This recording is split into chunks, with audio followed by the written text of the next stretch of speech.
नमो भगवते वासुदेवाय। ओम नमो भगवते वासुदेवाय। ओम नमो भगवते वासुदेवाय। ओम ज्ञानतिमिरान्धस्य ज्ञानाञ्जनशलाकया चक्षुरुन्मिलितं येन तस्मै श्रीगुरुवे नमः। श्रीचैतन्यमनोभीष्टं स्थापितं येन भूतले स्वयं रूपा कदा मह्यं ददाति। जय श्री कृष्ण चैतन्य प्रभु नित्यानंद श्री अद्वैत गदाधर गौर भक्तवृंद। हरे कृष्णा कृष्ण कृष्ण हरे हरे हरे राम हरे हरे। सभी का बहुत बहुत स्वागत है। Just a second, camera further closure.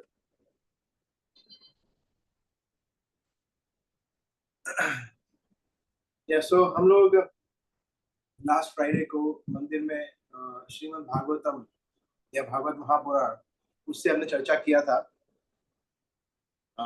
Harish Govind ने हमें बताया था अलग अलग जो स्कंद है भागवतम के, उसमें क्या कंटेंट है, what generally we find in this different Cantos.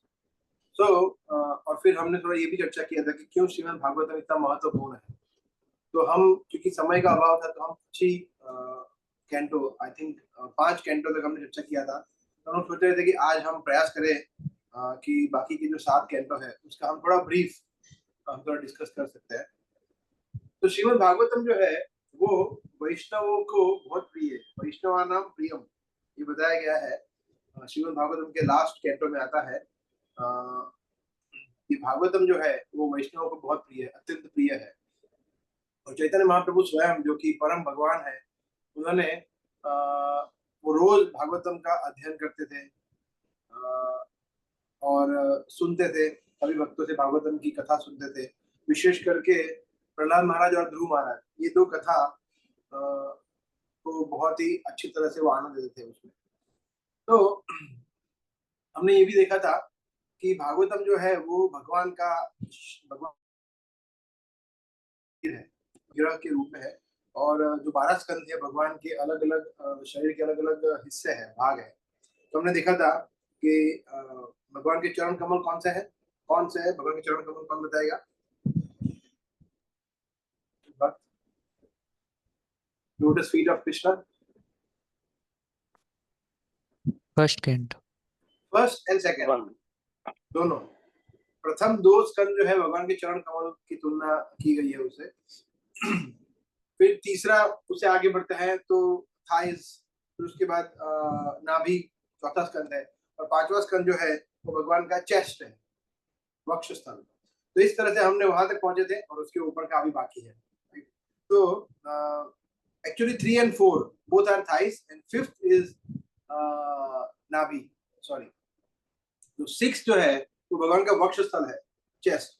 तो आज हम वहां से शुरुआत करेंगे। और उसके बाद फिर 7 8 जो है भगवान के हाथ है, बाहु, आर्म्स, एंड देन थ्रोट, 9वां है वो। 10वां है वो भगवान का मुखारविंद है, भगवान का मुखमंडल जो है वो है 10वां स्कंद। और फिर देन फोरहेड एंड हेड, इस तरह से 11वां और 12वां स्कंद। इस तरह से भगवान का जो स्वरूप है भागवतम उसको रिप्रेजेंट करता है। तो भगवान का शरीर दिव्य है, भगवान का शरीर दिव्य है। आप किसी भी अंग, भागवतम सॉरी ब्रह्म संहिता में बताया गया है, अंगानि यस्य सकलेन्द्रिय वृत्तिमन्ति पश्यन्ति पान्ति कलयन्ति चिरं गगन्ति, कि भगवान की हर एक अंग, कोई भी अंग कार्य कर सकते हैं। तो भगवान के अंग जो है वो हमारे तरह नहीं है, दिव्य है। तो आप भागवतम को कहीं से भी पढ़ो, 18,000 श्लोक में से कोई भी श्लोक पढ़ो, कोई भी स्कंद पढ़ो, कोई भी लीला पढ़ो, कोई भी चैप्टर पढ़ो, एवरीथिंग इज ट्रांसेंडेंटल, जो परम भगवान का शरीर है, सूचिया। परंतु फिर भी ये बताया गया है कि प्रथम स्कंद से हमें पढ़ना चाहिए, क्योंकि भगवान के दर्शन हम जनरली करते हैं तो हम सीधे डायरेक्ट भगवान के मुख का दर्शन नहीं करते, मुखारविंद का। पहले हम चरण कमल का दर्शन करते हैं, फिर भगवान के त्रिभंग स्वरूप का दर्शन करते हैं, फिर धीरे धीरे भगवान का जो थाइज रीजन है, भगवान की कमर है, फिर भगवान का वक्षस्थल है, भगवान की बाहु, उनकी मुरली, फिर धीरे धीरे भगवान की गर्दन, और फिर धीरे धीरे भगवान के जो मुखमंडल है उसका दर्शन करते हैं हम। उसी तरह से हमें भागवतम भी वैसे ही पढ़ना चाहिए। तो आप में से जो लोग भागवतम रिसीव कर रहे हैं, जिसके पास है, ऐसा नहीं है कि भाई हमें प्रहलाद महाराज का सचन पढ़ना है तो वहां से, वो भी प्रॉब्लम नहीं है, पढ़ सकते हैं, बट रेकमेंडेड ये है कि फर्स्ट कैंटो से पढ़े ऐसा। और विशेष करके 10वां स्कंद डायरेक्ट तो बिल्कुल नहीं पढ़ना चाहिए, otherwise we will get misled. हम लोग फिर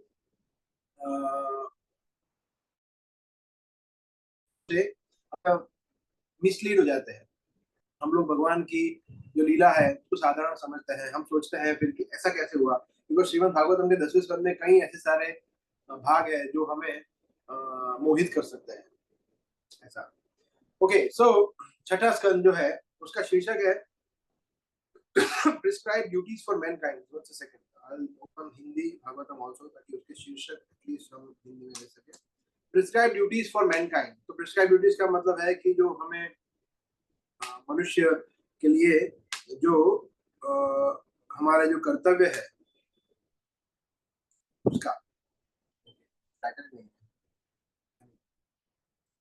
सो या प्रिस्क्राइब ड्यूटीज फॉर मैनकाइंड। तो इसमें हम देखते हैं छठे स्कंद में बहुत ही सुंदर सुंदर प्रसंग का वर्णन आता है। तो हम हर एक चीज को तो कवर नहीं कर पाएंगे, मगर हम कुछ कुछ जो महत्वपूर्ण प्रसंग है जिससे हमें भागवतम को परचेस करने का, पढ़ने का, हमारे घर पे स्थापना करने का मोटिवेशन मिलेगा, तो कुछ कुछ स्कंद को हम स्कंद से कुछ कुछ जो भाग है उसका हम थोड़ा चर्चा करेंगे ब्रीफ में। तो सबसे पहला शुरुआत होती है फर्स्ट चैप्टर में अजामिल। तो अजामिल करके एक ब्राह्मण था। अब में से काफी सारे भक्तों को अजामिल की कथा के बारे में पता है, तो जिन लोगों को पता नहीं है उनके लिए थोड़ा ब्रीफ में कवर करेंगे 4-5 मिनट में। तो अजामिल जो था वो एक ब्राह्मण था, और वो ब्राह्मण ब्राह्मण परिवार में जन्म हुआ था, पवित्र था, शुद्ध था, भगवान का भक्त था। परंतु भागवत हमें ये शिक्षाएं दे रहे हैं, जैसा संग वैसा रंग। अगर उसने गलत संग कर लिया इसलिए उसकी चेतना दूषित हो गई। तो हम देखते हैं 99.9% केस में यही कारण होता है दूषित चेतना का, बिकॉज हम भौतिक गुणों के साथ संग कर रहे हैं, प्रकृति के गुणों से हम दूषित होते हैं, तमोगुण रजोगुण से प्रभावित होते हैं। हमारे मित्र हो, नेबर हो, कोई भी हो, या फिर ये हो, इसका संग कर रहे हो, तो हमारी चेतना दूषित हो सकती है।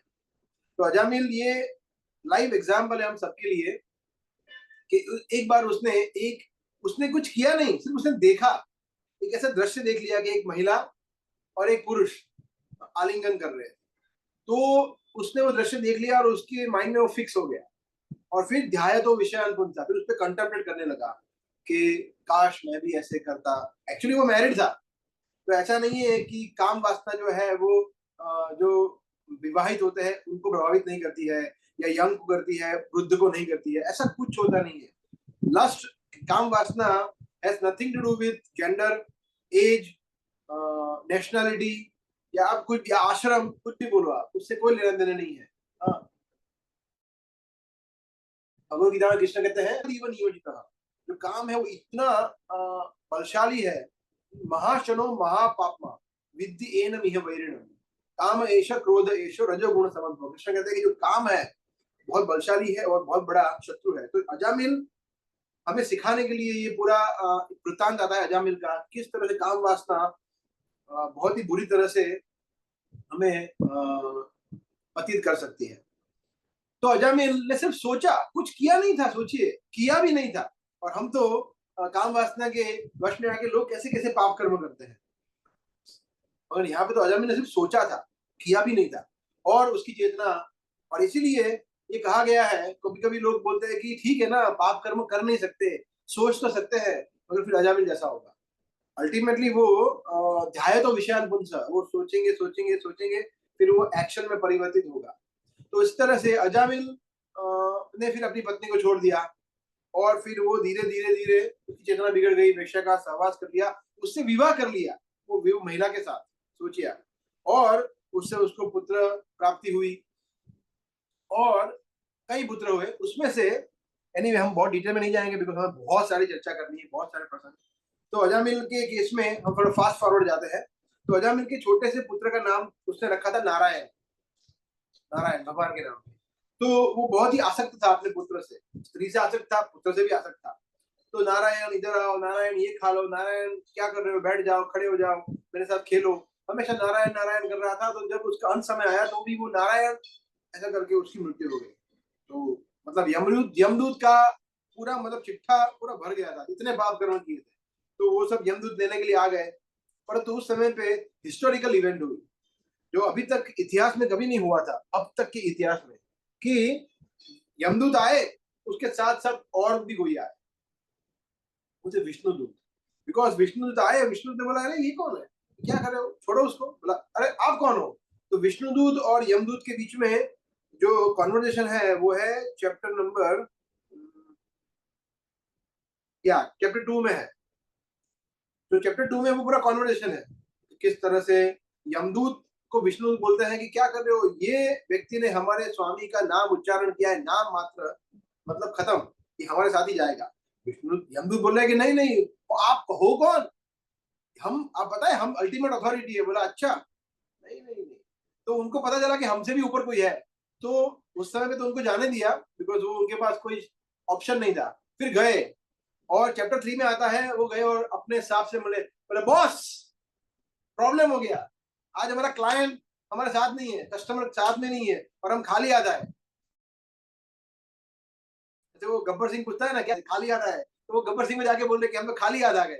तो यमराज जो थे उनको बोल रहे कि आपको पता है कौन है, वो विष्णुदूत है। बोला अच्छा, आपसे भी और हमसे भी ऊपर को होता है। बोला 100% होता है, वही तो है सबके। फिर उनको ज्ञान देते हैं, यमदूत इंस्ट्रक्ट्स हिज मैसेंजर्स। वो 3rd चैप्टर है जिसमें यमदूत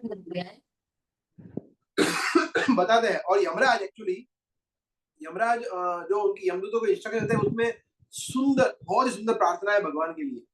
भगवान को ग्लोरीफाई करते हैं कि भागवत धर्म क्या है, भागवत धर्म के विषय में समझाते हैं कि व्यक्ति को कैसे भगवान कृष्ण की, विष्णु की भक्ति करनी चाहिए, वो पूरा समझाते हैं ऐसा। फिर उसके बाद तो यहाँ पे वो, और फिर उसके बाद ऑफ कोर्स यमदूत, विष्णुदूत, फिर अजामिल को सेकंड बर्थ मिलता है, वो तपस्या करता है, भक्ति करता है, और फिर भगवान के धाम में जाता है। तो एनीवे वहां पे वो वृतांत खत्म होता है। फिर आगे बढ़ते हैं, जब फिफ्थ चैप्टर है उसमें दक्ष प्रजापति, दक्ष प्रजापति जो हमने देखा था चौथे अध्याय में आता है, दक्ष प्रजापति और शिव जी का आता है ना पूरा श्राप वर्सेस श्राप, जो हमने देखा था फ्राइडे को। वही दक्ष प्रजापति प्रोजेनी करते हैं, एक्चुअली दक्ष प्रजापति तपस्या कर रहे हैं। दक्ष का मीनिंग होता है एक्सपर्ट, एक्सपर्ट। तो दक्ष प्रजापति तपस्या करते हैं, किसके लिए पता है, कोई सिद्धि प्राप्त करने के लिए नहीं, कोई हिरण्यकशिपु ने किया था ऐसी कोई बड़े अमर होने के लिए नहीं, सोचिए पत्नी प्राप्त करने के लिए, शादी करने के लिए तपस्या करते हैं। हालांकि कर्दम मुनि ने भी किया था, मगर वो उनका उद्देश्य अलग था। दक्ष प्रजापति को एंजॉय करने के लिए, बोला अच्छी शादियां करूंगा, भोग करूंगा, ऐसा। तो प्रभुपाद तात्पर्य में लिखते हैं दक्ष का मतलब है expert. Expert in what, expert in family affairs, expert मैथुन जीवन में एक्सपर्ट, ऐसा। तो दक्ष प्रजापति तपस्या करते हैं, भगवान प्रसन्न होते हैं और भगवान वरदान देते हैं कि ठीक है एंजॉय करो। तो वो पत्नियों से, उनका पत्नी से विवाह होता है, और 10,000 पुत्रों को जन्म देते, 10,000 पुत्रों को, 10,000, जिनका नाम होता है हर्यश्वा। हर्यश्वास कॉमन नेम, प्रचेताज है उस तरह से। तो हर्यश्वास जो 10,000 संत थे, उनको बोला कि आप लोग अभी, दक्ष प्रजापति थे, तो प्रजापति का मतलब होता है कि प्रजोत्पत्ति करना, उत्पन्न करना, ब्रह्मा जी के पुत्र थे, तो इस तरह से। तो उनको बोला कि आप लोग अभी संतान गृहस्थ जीवन स्वीकार करो, संतान उत्पत्ति करो, मगर उसके लिए आपको तपस्या करनी चाहिए। तो सतयुग का समय था, तो तपस्या करना ये युग धर्म था, कृत्य अध्याय तो विष्णु। तो बोला भगवान की तपस्या करो, भक्ति करो।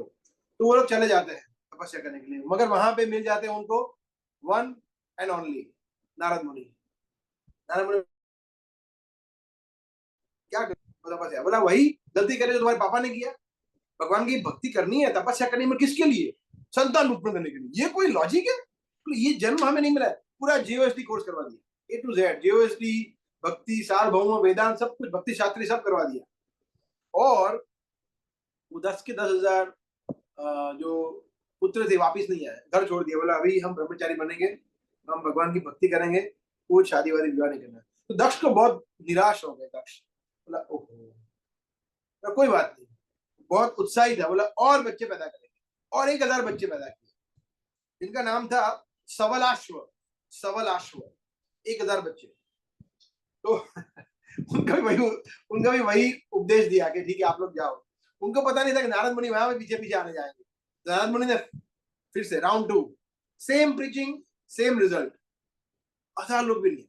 अभी दक्ष प्रजापति गुस्सा आया, तो नारद मुनि को श्राप दे दिया, नारद तुम क्या समझते हो अपने आप को। हालांकि नारद मुनि और दक्ष एक तरह से देखा जाए तो भाई है ना, बिल्कुल ब्रह्मा जी के संतान है, मगर गुस्सा हो गए।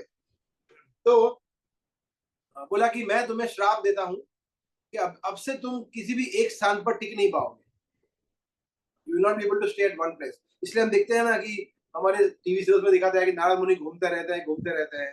तो एक्चुअली एक तरह से देखा तो उनको ये श्राप मिला है, परंतु नारद मुनि हमें सिखाते हैं कि किसी भी परिस्थिति में कैसे हम उसको भगवान की कृपा के माध्यम से उसको ले सकते हैं। तो नारद मुनि ने उसको भगवान की कृपा समझा कि क्या बात है, बेस्ट। तो उन्होंने उसको परिव्रजाकाचार्य, हम लोग जब प्रभुपाद को प्रणाम करते हैं तो कैसे बोलते हैं, ओम विष्णुपाद परमहंस परिव्रजाकाचार्य। मतलब परिव्रजाकाचार्य मतलब वो लोग घूमते रहते हैं, सन्यासी जो है हमारे। तो नारद मुनि की ट्रेडिशन को फॉलो करते हैं, एक जगह पे रुकते नहीं है। हमारे इस्कॉन के सन्यासी होते हैं, वो एक स्थान पर 3-4 दिन, एक हफ्ते से ज्यादा रुकते नहीं है, अनलेस की कोई रियल नीड हो, otherwise they keep on travelling, because आसक्ति नहीं होती है वो। तो नारद मुनि ने उसको श्राप के रूप में नहीं, वरदान के रूप में ले लिया कि अच्छा है, मेरी अभी आसक्ति थोड़ी बहुत जो थी किसी चीज के, वो भी चली जाएगी। अभी मैं सिर्फ भगवान की भक्ति का और प्रचार करूंगा, सब जगह घूमूंगा और प्रचार करूंगा। तो ऐसा, तो फिर वहां पे वो चैप्टर खत्म होता है। और फिर आगे बताया गया है चैप्टर 6 ऑनवर्ड्स दक्ष प्रजापति की पुत्रियों के बारे में, जो कि उनको 60 डॉटर्स थी, पुत्रियां थी। इसमें से उन्होंने अलग अलग बड़े बड़े व्यक्तियों को कन्यादान किया। इसमें से 10 डॉटर उन्होंने दिया धर्मराज को, 13 कश्यप मुनि को, जिसमें से दिति और अदिति भी एक थे। याद है आपको महाअवतार नरसिंह देव में दिति और तो वो दिति दक्ष की पुत्री थी, जो उन्होंने उनके साथ उन्होंने और 12 और भी उनकी बहनें दी थी, टोटल 13 दी थी। फिर 27 उन्होंने चंद्रदेव को दिया। इस तरह से अपनी कन्याओं को दान दिया। ये पूरा वर्णन उसमें आता है कि प्रोजेनी, उनकी प्रोजेनी क्या बोलते हैं, वंशावली दक्ष की, उनकी पुत्रियों की, और पुत्रियों के कौन पुत्र है वो सब पूरा दिया गया है, एवरीथिंग इन डिटेल नाम के साथ। फिर 7वां जो अध्याय है उसमें आता है इंद्र किस तरह से अपने गुरु बृहस्पति का अपराध करते हैं। तो उसमें डिटेल में नहीं जाएंगे हम, बट उन्होंने अपराध कर दिया, खड़े नहीं हुए, उनको सम्मान नहीं दिया, प्रणाम नहीं किया। तो उन्होंने बोला कि ठीक है, मेरी जरूरत नहीं यहाँ पे, तो उन्होंने छोड़ दिया। उन्होंने वो जगह छोड़ दी, बोला मैं अभी आपका पृष्ठ नहीं रह सकता, मैं आपको गुरु नहीं रह सकता। तो इस तरह से, तो उस समय पे त्वष्टा करके एक ब्राह्मण थे, उनका पुत्र था विश्वरूप। तो विश्वरूप जो थे वो बहुत ही एकदम क्वालिफाइड थे। तो सभी लोगों ने बोला कि त्वष्टा के पुत्र विश्वरूप है, उनको आप बृहस्पति की जगह पे अपना गुरु बनाइए। तो इस तरह से, हालांकि फिर आगे बहुत गड़बड़ होता है, वो हम देखेंगे। तो फिर उसके बाद जो त्वष्टा के पुत्र थे विश्वरूप, तो ये जो 6ठा स्कंद है उसमें 2 मुख्य कथाएं आती है। एक तो कथा है अजामिल की और एक होता है वृत्रासुर की। तो वृत्रासुर की कथा का बैकग्राउंड ये है, इंद्र बृहस्पति का अपराध करते हैं, फिर त्वष्टा के पुत्र विश्वरूप बृहस्पति का रिप्लेस लेते हैं, परंतु उनको असुरों के प्रति भी आसक्ति थी, मतलब ये भी मेरे भाई है, दीति माता के संतान है। तो वो क्या करते थे, यज्ञ का जो आहुति होता है वो थोड़ा थोड़ा दैत्यों को भी देते थे, असुरों को भी देते थे। तो इंद्र को पता चल गया, इंद्र ने क्या किया, सर काट दिया। इंद्र ने घोर अपराध किया, ब्राह्मण हत्या किया, सोचिए आप। और फिर इंद्र को पछतावा भी हुआ कि मैंने बहुत बड़ा गलती कर दिया। फिर वो पछतावे का भी पूरा चैप्टर है, इंद्र का लेमेंटेशन। बट एनीवे, उसके बाद फिर सामने की पार्टी में आते हैं, त्वष्टा को गुस्सा आया कि मेरे पुत्र को मार दिया। त्वष्टा ने क्या किया, मंत्रोच्चार किया, मगर मंत्रोच्चार में कुछ त्रुटि रह गई। इसीलिए वैदिक मंत्रोच्चार में क्या त्रुटि होती है, भगवान के नाम में क्या, भगवान के नाम में आप कैसे भी हरे कृष्णा बोलेंगे, हरे कृष्णा या हरे कृष्णा या हरे कृष्ण कृष्ण, कुछ भी बोले आप, बंगाली हो, मराठी हो, चाइनीज हो, इटालियन हो, कैसे भी बोले, भगवान का नाम दिव्य है, उसमें कोई त्रुटि नहीं हो सकती, उसमें लाभ ही लाभ है। हमने देखा हरि नाम का लाभ कैसा है कि सिर्फ भगवान का नाम अकारण लेने से, पुत्र को बुलाने से, कृष्ण का तो नाम भी नहीं ले रहे थे नारायण का, फिर भी अजामिल को परम गति प्राप्त हुई। तो भगवान का नाम और सोच समझ के सुबह मंगला ब्रह्म मुहूर्त में मंगला आरती में लेंगे तो कितना लाभ होगा। भागवतम, पूरे भागवतम में अनेक जगह पे भगवान का बताया गया है। तीसरे स्कंद में है, ये छठे स्कंद में है, चौथे स्कंद में है, अनेक स्कंद में है, 9वें स्कंद में है। सो यस, त्वष्टा ने मंत्रोच्चार किया, गलत हो गया, तो गलत चीज उत्पन्न होगी। वृत्रासुर का एक विराट काय राक्षस उत्पन्न हो गया, वो यज्ञ में से, और वृत्रासुर था, मतलब जैसे हिरण्यकश्यप था, उसके टक्कर का वो राक्षस था एकदम।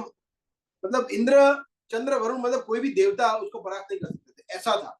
तो ब्राह्मण की शक्ति ये होती है। सो देखिए आप, त्वष्टा जो विश्वरूप को मार दिया इंद्र ने, उसका सर काट दिया, परंतु त्वष्टा ब्राह्मण था, उसने अपनी तपोबल से, योगिक शक्ति से विकराल राक्षस को उत्पन्न किया, जो एक इंद्र नहीं, हजारों इंद्र को एक साथ समाप्त कर सकता था, इतना बल था उसके अंदर, रुद्रासुर में। तो फिर देवता सब घबरा गए, देवता का एक गुण अच्छा है देवताओं का, कि वो जब संकट में होते हैं वो भगवान की शरण में जाते हैं। दानवों का ये गुण नहीं है।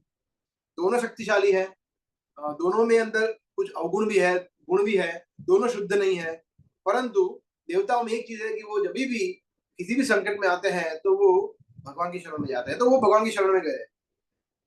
तो पूरा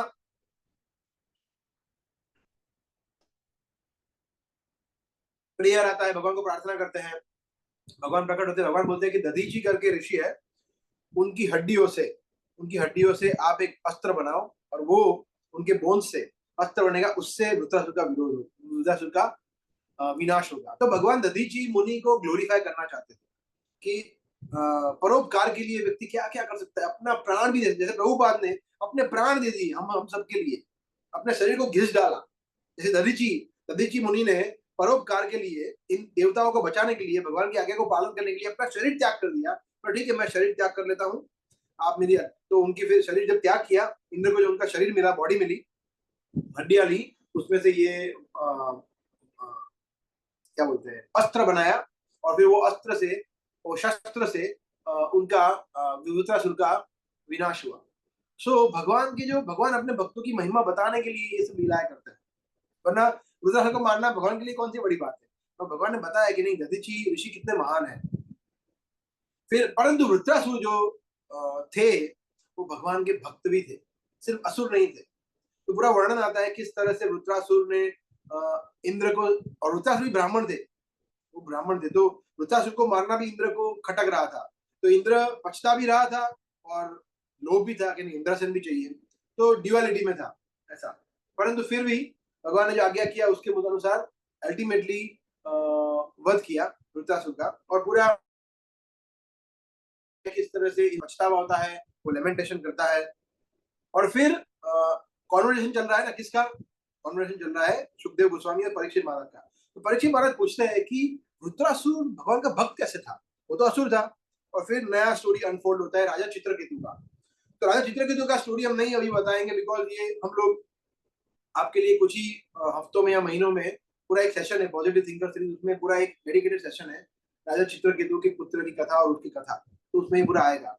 तो इस तरह से चित्रकेतु राजा प्रीवियस अपने पूरा पिछले जन्म में वृत्रासुर जो थे वो राजा चित्रकेतु थे, और शिवजी और पार्वती का अपराध करने की वजह से उनको ये श्राप मिला था और असुर योनि में जन्म हुआ था। और फिर वहां पे इस तरह से ये पूरा चैप्टर, सॉरी स्कंद समाप्त होता है, छठा स्कंद। तो इस तरह से भागवतम यहाँ पे आधा समाप्त होता है, first half of Bhagavatam.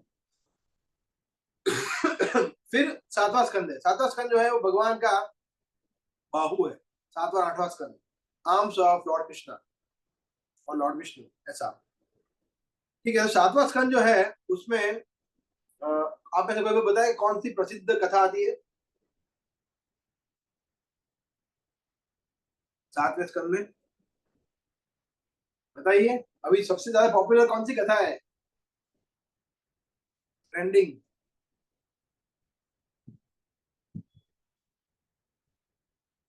Unmute करके बोलिए।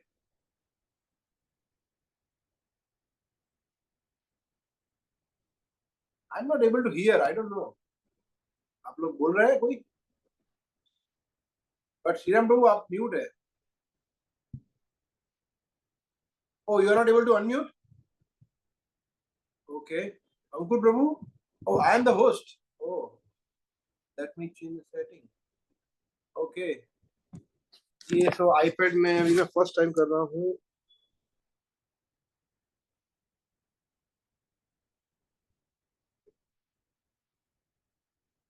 और meeting settings,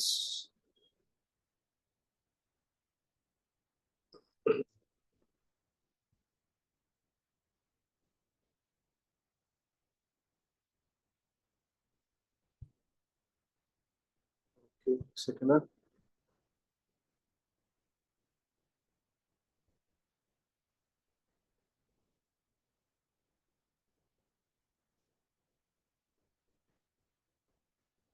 Okay, host tools.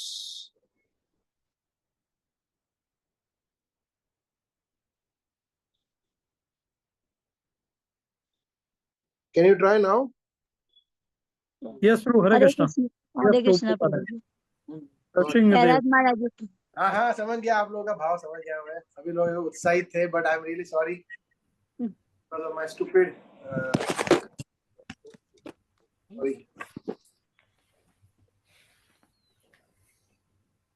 Actually मेरा कैमरा थोड़ा खराब हो गया है, तभी मैं इसमें अल्टरनेट ये यूज कर रहा हूँ। Trying for the first time, so please forgive me. या सो यस, नरसिंह देव का प्रसिद्ध विवरण करते हैं। एक्चुअली ये शुरुआत होती है वो युधिष्ठिर महाराज के राजमहल से, जहाँ नारद मुनि पधारते हैं। और नारद मुनि को युधिष्ठिर महाराज, एक्चुअली शिशुपाल का जो वध होता है वो, जब भगवान की अग्र पूजा करते हैं और शिशुपाल आते हैं कि किसकी अग्र पूजा कर रहे हो, पागल हो गए क्या? फिर बोलते हैं शिशुपाल, और फिर भगवान शिशुपाल गला काट देते हैं। तो सब लोग देखते हैं कि ये शिशुपाल के शरीर में से कुछ ब्राइट निकला और भगवान के शरीर में जाके मिल गया। बोले ये क्या है, ये क्या चक्कर है? तो युधिष्ठिर महाराज पूछते हैं कि हम सबने देखा कि शिशुपाल की आत्मा भगवान में जाके मिल गई, भगवान के शरीर में, तो ऐसा कैसे हुआ? और फिर वो बताते हैं पूरा वर्णन दीति। तो फिर वो पिक्चर शुरू होता है नरसिंह देव का, जिसमें फर्स्ट सीन क्या है, वो सीन है कश्यप मुनि बोल रहे हैं कि मत करो, क्या कर रही हो, this is not the right time, जो बताया था, कल भी बताया था, फ्राइडे बताया था हमने। तो यस, तो वहां से शुरू होता है। फिर आपको पूरा स्टोरी पता है, इसमें हम नरसिंह देव की कथा में उसमें हम 2-3 चीज लेंगे। प्रहलाद महाराज की इंस्ट्रक्शन जो है, ये है एक्चुअली 2 चैप्टर है। छठा चैप्टर है कि प्रहलाद महाराज जो अपने सहपाठियों को शिक्षा देते हैं, बेस्ट चैप्टर। और दूसरा चैप्टर है प्रहलाद महाराज जब 9वां चैप्टर, प्रहलाद महाराज जो प्रार्थनाएं करते हैं नरसिंह देव को। सुपर, ये 2 चैप्टर जो है 6th and 9th, so insightful, so informative, so inspiring कि एक भक्त का भाव क्या होना चाहिए और कैसा कंपैशन, कैसा करुणा का भाव है प्रहलाद महाराज को सभी जीवों के प्रति, ये हमें देखने को मिलता है। तो ये चैप्टर जो है 6th and 9th chapter, these are like wonderful chapters। तो फिर चैप्टर 2 क्या है, हिरण्यकशिपु का कैरेक्टर बता रहे हैं। चैप्टर 3 है हिरण्यकशिपु तपस्या करता है, ब्रह्मा जी को प्रसन्न करता है। चैप्टर 4 है फिर सक्सेसफुल हो जाता है, तथास्तु, और फिर पूरे ब्रह्मांड को टेरराइज करता है, आतंक ही आतंक, वो है चैप्टर 4। चैप्टर 5 है प्रहलाद महाराज को इंट्रोड्यूस करता है, प्रहलाद महाराज कितने सेंटली। 6 चैप्टर है जिसमें वो शिक्षा देते हैं अपने सहपाठियों को, कौमारम आचरित प्राज्ञो धर्मान भागवतानिह दुर्लभम मानुषम जन्म तद अपि अध्रुवमर्थतो, कि प्रहलाद महाराज बोलते हैं कि भक्ति की सही उम्र क्या है, बस यही है 4-5 साल, वही से लगना है। तो वो Prahlad Maharaj first time in the history establish कर रहे हैं कि भक्ति की राइट एज क्या है, कौमारम आचरित प्राज्ञ, धर्मान भागवतानि। कौमार अवस्था मतलब 5 साल। 5 साल जैसे हो गया एकादशी व्रत करवाना चाहिए हमारे जो भी भक्त है, बच्चों है उनको। 5 साल हो गया मतलब वो बड़ा हो गया है या बड़ी हो गई है, उसको एकादशी व्रत करवाना चाहिए, उसको सभी नियम पालन करवाना चाहिए, कंठी माला धारण करवाना चाहिए, माला का जप करवाना चाहिए। 5 साल से वो सब कुछ कर सकता है। 5 साल मतलब उसमें पूरा ज्ञान आ गया है। 6 साल 7 साल, और हम तो 12 15 साल से बड़ा, ये तो बच्चा है अभी। बेटा तू कर जो करना है, ये गलत है। प्रहलाद महाराज इस तरह से हमें समझाते हैं।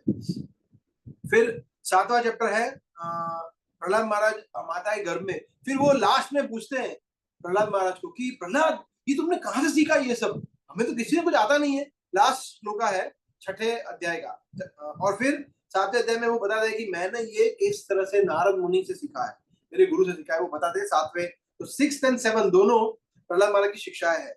फिर 8वां अध्याय है जिसमें भगवान प्रकट होते हैं। 7.8 लॉर्ड नरसिंहदेव प्रकट होते हैं और फिर उसका वध करते हैं। और 9वां अध्याय है जब वो गुस्सा होता है ना। कुछ लोग ये भी बोलते हैं, मैंने बहुत बार सुना, लोग बोलते हैं कि नरसिंहदेव प्रकट हुए, गुस्सा हुए थे और वो शांत नहीं हो रहे थे, फिर शिव जी प्रकट हुए और शिव जी ने उनको युद्ध किया। वो सब that is not authorized as per Vaishnava literature.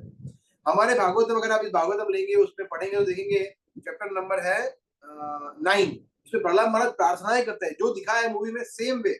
उसमें सिर्फ 2-3 प्रार्थनाएं कर रही है ना, पूरा चैप्टर है। फिर प्रहलाद महाराज बोलते हैं, भगवान को ग्लोरीफाई करते हैं। फिर भगवान भी कॉन्वर्सेशन करते हैं, भगवान कॉन्वर्सेशन करते हैं कि कुछ मांगो, और वो बोलते हैं कि मुझे कुछ नहीं चाहिए, मुझे सिर्फ ये चाहिए कि आप मेरे पिता को मुक्त कर दो, उनको क्षमा कर दो। सोचिए, वही पिता जिसने क्या क्या नहीं किया, छोटे से बालक को मारने का प्रयास किया, वो अपने पिता के लिए मेरे पिता को क्षमा कर दो।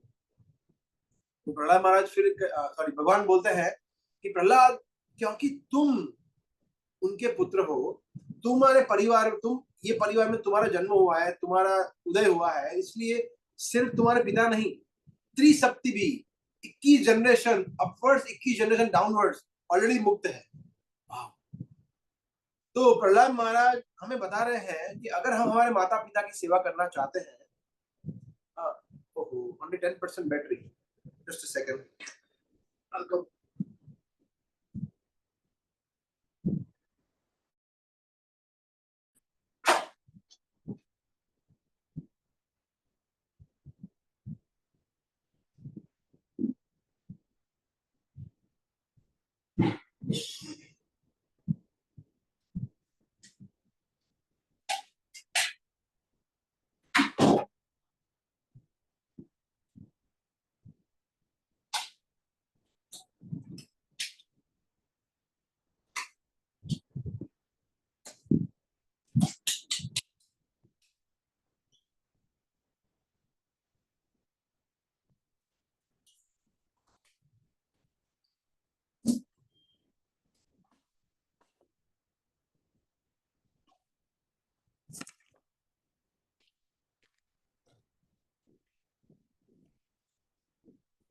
Okay.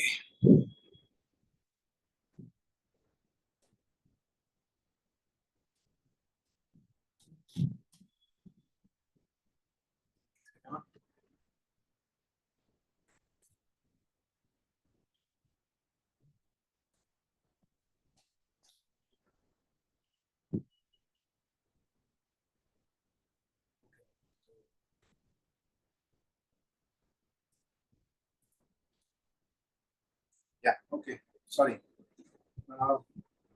या प्रहलाद महाराज हमें बताते हैं कि अगर हमें हमारे माता पिता की वास्तव में सेवा करनी है तो हमें एक अच्छा भक्त बनना पड़ेगा। अगर हम एक अच्छे भक्त बनेंगे तो ऑटोमेटिकली हमारे माता पिता की हम श्रेष्ठ सेवा करें। हमने देखा ध्रुव महाराज की किस्सा भी हरेश लोग बता रहे थे कि जब ध्रुव महाराज बोलते हैं कि wait, where is my mother, Suniti कहाँ है, माता सुनीति, तो बोले कि अरे उनके लिए अलग लेना, वो देखो वो जा रहे हैं, आपसे पहले जा रहे हैं। तो हमारे माता पिता की श्रेष्ठ सेवा हम जब कब कर सकते हैं, जब हम एक अच्छे भक्त बने, तो भगवान के धाम जाए, तो हम हमारा ही नहीं हमारे माता पिता को भी लेके जाएंगे, ये भगवान स्वयं बोल रहे हैं।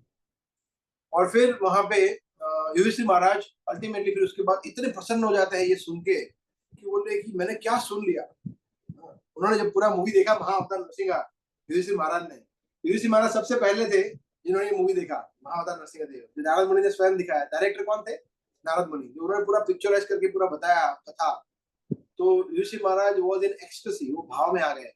और फिर वो आगे भी उपदेश करते हैं, पूछते हैं वर्णाश्रम के बारे में कि परफेक्ट ऑर्डर क्या है, एक ब्राह्मण, क्षत्रिय, वैश्य, शूद्र कर्तव्य क्या होना चाहिए। और फिर उसके बाद का चैप्टर है चैप्टर नंबर 12, वो है स्पिरिचुअल ऑर्डर, मतलब एक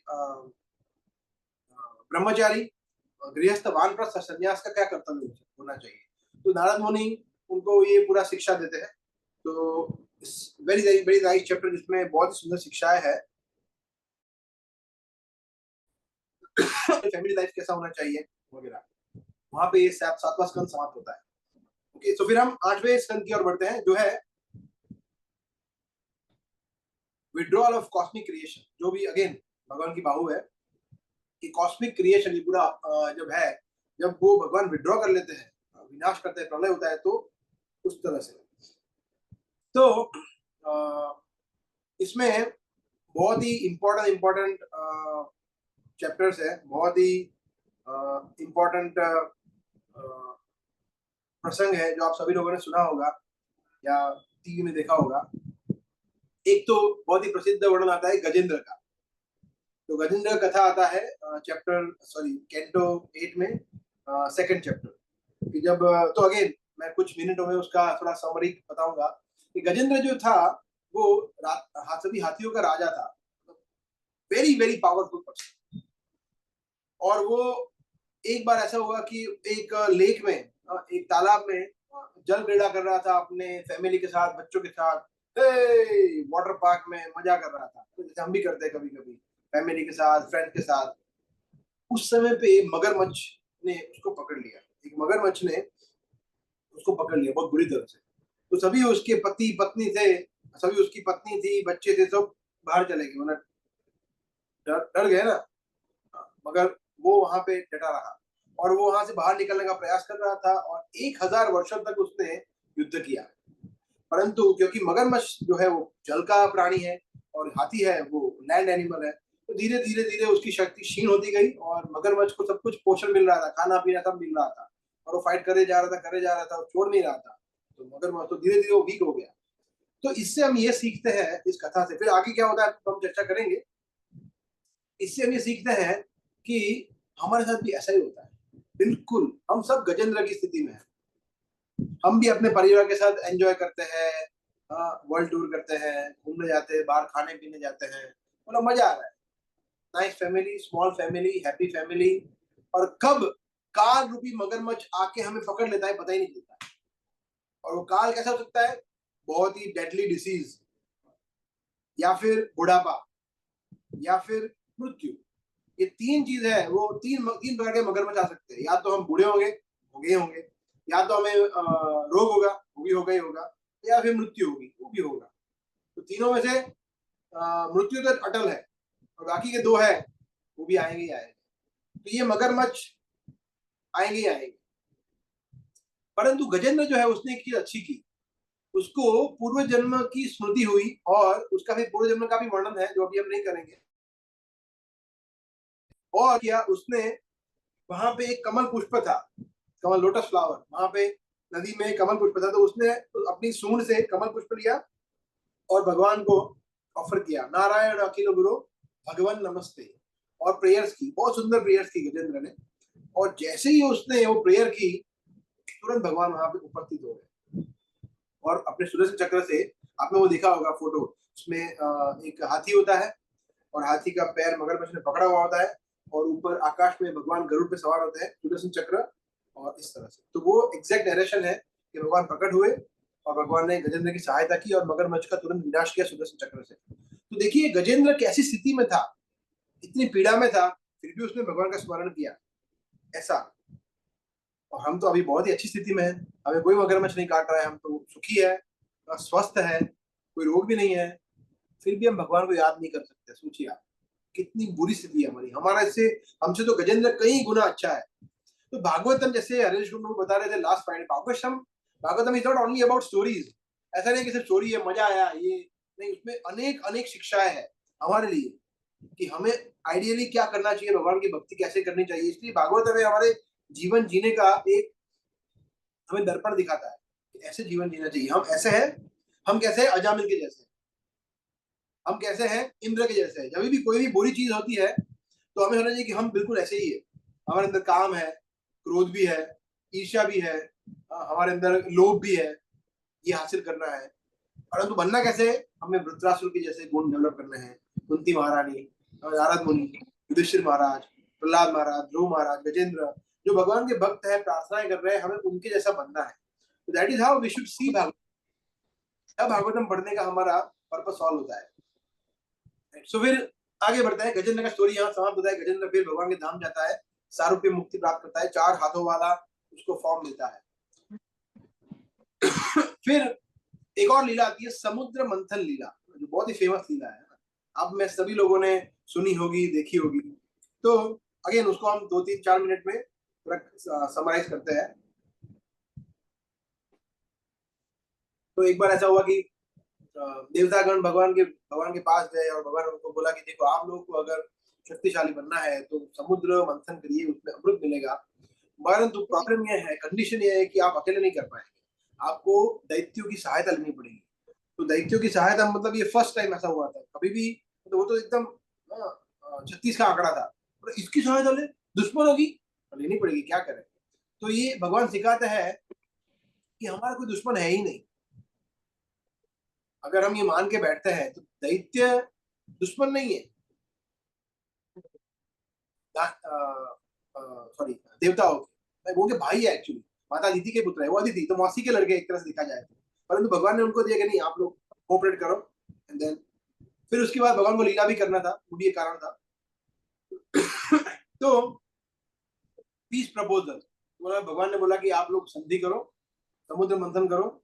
और समुद्र मंथन करने के लिए क्या हो चाहिए, जैसे माखन या दही का मंथन करते हैं, दही या उसमें धीरे धीरे मंथन करते हैं, फिर धीरे धीरे उससे माखन मिलता है, बटर मिलता है। चर्निंग करने से बटर मिलता है। तो चर्न, जैसे यशोदा हमारा चर्न करते थे ना, तो बोले आपको भी करना पड़ेगा। बोला हम कैसे करेंगे? बोले रस्सी है वासुकी नाग। और किससे करेंगे? बोला मंदराचल पर्वत को धारण करो। तो मंदराचल पर्वत को धारण करने के लिए जब ट्राई किया, तो वो डूबने लगा समुद्र में। भगवान फिर पूर्व रूप में अवतरित और उसको धारण किया। तो बहुत ही सुंदर वर्णन है। I mean I am really sorry, हम डिटेल में नहीं जाते, हमारे पास समय ही नहीं है बिल्कुल, बट हम सिर्फ छोटी छोटी चीजें लेते हैं। तो बहुत ही सुंदर वर्णन है किस तरह से भगवान ने पर्वत को काटा सुदर्शन चक्र से, और भगवान ने उसको एकदम से भगवान आए, भगवान ने धारण किया कूर्म के रूप में। फिर समुद्र मंथन आरंभ हुआ। तब तक और समुद्र मंथन आरंभ हुआ, सबसे पहला उसमें से क्या निकला, कौन बताएगा? अमृत निकला। विष। यस, वो पूरा ऑपोजिट। लोग चौंक गए कि ये क्या, है ना? ऐसा हमारे साथ भी होता है ना? हम कुछ भी चीज करने जाए ना, सबसे पहले हमें असफलता मिलती है, हम डिसअपॉइंट हो जाते हैं। माला का जप करने जाए तो हमारे अनर्थ और बढ़ जाते हैं, भक्ति में आगे बढ़ने जाए तो और अनर्थ बढ़ जाते हैं। परंतु तब हमें कृपा चाहिए, किसकी? वैष्णव की। जैसे शिव जी ने कृपा किया, जो कि परम वैष्णव है। उन्होंने जगत का कल्याण करने के लिए विष को धारण किया और वो नीलकंठ बन गए। उसी तरह से हमारे जो अनंत बाहर आते हैं तो हमें वैष्णव की कृपा चाहिए। वैष्णव वो विष को पी सकते हैं जो अनंत बाहर आते हैं। तो so that ways so many things to learn from all these pastimes of Lord. तो फिर उसके बाद फिर समुद्र मंथन आगे बढ़ा, और उसके बाद सुरभि गाय उसमें से प्रकट हुई। उसके बाद उच्छिश्रवा नाम का घोड़ा, जो कि मतलब दुनिया का सबसे फास्टेस्ट एंड फियरेस्ट घोड़ा था, कभी थकता नहीं ऐसा। तो वो युद्ध में घोड़ों के क्या महत्व है, राजा जानते हैं कि अगर युद्ध में घोड़ा एकदम ठीक हो तो ही व्यक्ति युद्ध लड़ सकता है। तो फिर वो असुरों को मिला, असुरों के जो राजा थे बलि महाराज को मिला फिर इवेंचुअली। और ऐरावत, तो ऐरावत हाथी किसको मिला, कौन बताएगा? इंद्र को। यार पास आएगा, तो ऐसे बांट दिया थोड़ा थोड़ा, ठीक है। फिर पारिजात वृक्ष आया, इंद्र, अप्सराएं आई, सब धीरे धीरे सब इंद्र और देवतागण ले गए। कौस्तुभ मणि आया उसमें, वो कौस्तुभ मणि भगवान विष्णु को अर्पण किया, जो उनके वक्षस्थल पे हमेशा रहता है। और फिर लास्ट में आए श्री लक्ष्मी देवी। और लक्ष्मी देवी ने बोला कि नहीं, यहाँ पे तो इतनी सुंदर नारी किसी ने देखी नहीं। मगर वो बोले कि नहीं, यहाँ पे कोई मेरे पति होने के योग्य है ही नहीं। तो फिर उन्होंने क्या किया, उन्होंने एक सेकंड, उन्होंने भगवान विष्णु को पति के रूप में स्वीकार किया, लक्ष्मी नारायण। इसीलिए देखते हैं कि हमेशा उनके वक्षस्थल पे श्री रहते हैं। अच्छा, और फिर लास्ट में धन्वंतरी आए अमृत कलश लेके, लोग जो आपको चाहिए था वो ये रहा। और देवता खुश हो गए और देवताओं ने क्या किया, हाथ से ले लिया, अभी कुछ बोले उसके बाद ले लिया और भागने लगे। देवता बहुत निराश हो गए, बोला ओहो, इतना सब कुछ मेहनत किया मगर हाथ में कुछ मिला ही नहीं। मगर उसके बाद भगवान मोहिनी अवतार के रूप में आए और बहुत ही टैक्टफुली सभी देवताओं को विष पिला लिया। और फिर हम जानते हैं राहु केतु और सूर्य चंद्र और इस तरह से फिर ग्रहण जो होता है, पूरा लिंक्ड है स्टोरी। तो ये समुद्र मंथन लीला है जिसमें भगवान मोहिनी रूप में अवतरित होते हैं। जो मोहिनी देवी साक्षात श्री लक्ष्मी देवी से भी सुंदर थे। सोचिए, भगवान है, भगवान कोई भी रूप धारण कर सकते हैं। और फिर उसके बाद और वर्णन है कि डिस्क्रिप्शन ऑफ फ्यूचर मनुज के आने वाले मनवंतर में कौन कौन मनु बनेंगे, तो पूरा वर्णन है। और उसके बाद फिर वर्णन आता है बलि महाराज का, 8वें स्कंद में बलि महाराज का। तो बलि महाराज जब आते हैं तो भगवान के कौन से अवतार बलि महाराज के साथ लीला करने के लिए आते हैं? वामन देव। हाँ, तो भगवान वामन रूप में आते हैं। बलि महाराज सबसे पहले क्या करते हैं, इंद्र को समाप्त करते हैं, बोला इंद्र खाली करो, मैं स्वर्ग का राजा। तो वो बलि महाराज स्वर्ग के राजा बन जाते हैं और फिर मतलब हेवनली प्लैनेट कॉन्कर करते हैं और फिर ऑफिशियली राजा बनने के लिए वो यज्ञ करते हैं। हमने देखा था ना 100 अश्वमेध यज्ञ, पृथु महाराज के एग्जाम्पल हमने देखा था फ्राइडे को। सेम वे बलि महाराज भी 100 अश्वमेध यज्ञ करने के लिए इंद्रासन हासिल करने के लिए।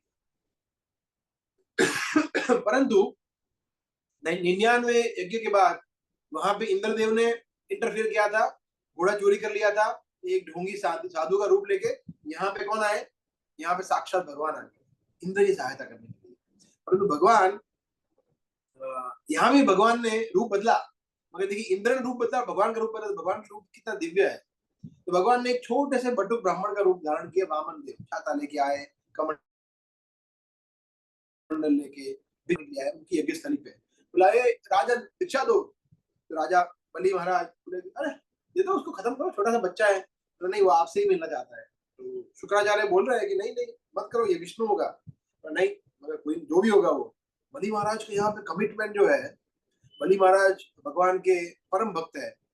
हालांकि असुर भी है, असुर कुल में भी देखिए, क्योंकि बलि महाराज जो प्रहलाद के प्रपौत्र थे, प्रहलाद के पुत्र विरोचन के पुत्र थे बलि महाराज। तो प्रहलाद की ही दिव्य गुण थे उनके अंदर, बलि महाराज के अंदर। तो बलि महाराज ने बोला कि नहीं, जो भी है मुझे जाना पड़ेगा, कोई मुझसे मांग रहा है, मैं कैसे यज्ञ करूं? मतलब राजा का धर्म है चैरिटी करना, दान देना। तो बोला कि मांगो। फिर गए और मांगो जो चाहिए तुम्हें, घोड़े, सोना, गाय, गांव के गांव, नगर के नगर, जो चाहिए मांगो। तुम कितने सुंदर हो, मुझे सब कुछ देने का मन कर रहा है, तुम मांगो, मांगते ही रहो। बोला नहीं नहीं। फिर भगवान फिलोसॉफी बोलते हैं कि नहीं, व्यक्ति को ज्यादा लोभी नहीं होना चाहिए। देखो बलि, मुझे सिर्फ छोटा सा जगह चाहिए, मैं अपने छोटे छोटे पैरों से 3 पग भूमि नाप लूंगा, उतना दे दो। तो बलि महाराज हंसने लगते हैं कि क्या बोल रहे हो, तुम छोटे हो, थोड़ी बुद्धि यूज करो, इतने में क्या आएगा, मैं तुम्हें क्या मांग रहा हूँ, तुम क्या मांग रहे हो? नहीं नहीं नहीं। और फिर भगवान अगेन फिलोसॉफी समझाते हैं उसको। पर ठीक है, नहीं नहीं ऐसे नहीं, संकल्प लो। संकल्प लेते हैं कि मैं ब्राह्मण पुत्र को 3 पग भूमि दूंगा। ओके, थोड़ा जगह दो, जगह लेते हैं भगवान, मतलब विस्तार करते हैं। तो क्या विस्तार करते हैं। और बलि महाराज समझ गए कि यस, ये परम भगवान। तो बलि महाराज की आंखों से आंसू निकल रहे हैं कि भगवान स्वयं मुझसे मांगने के लिए आए हैं। सोचिए, मतलब कितना बड़ा, जो चला गया, मगर भगवान साक्षात भगवान आए, उससे और ज्यादा क्या चाहिए।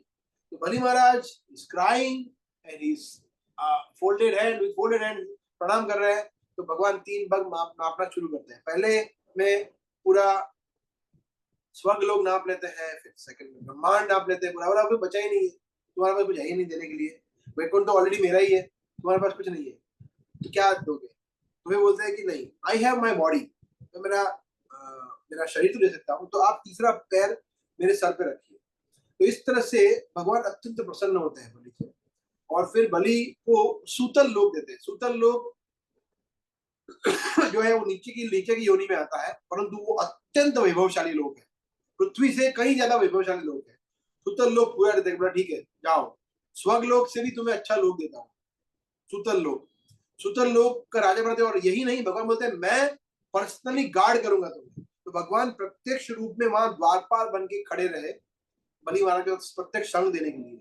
क्या उन्होंने खोया और क्या उन्होंने पाया, सोचिए। इतना ही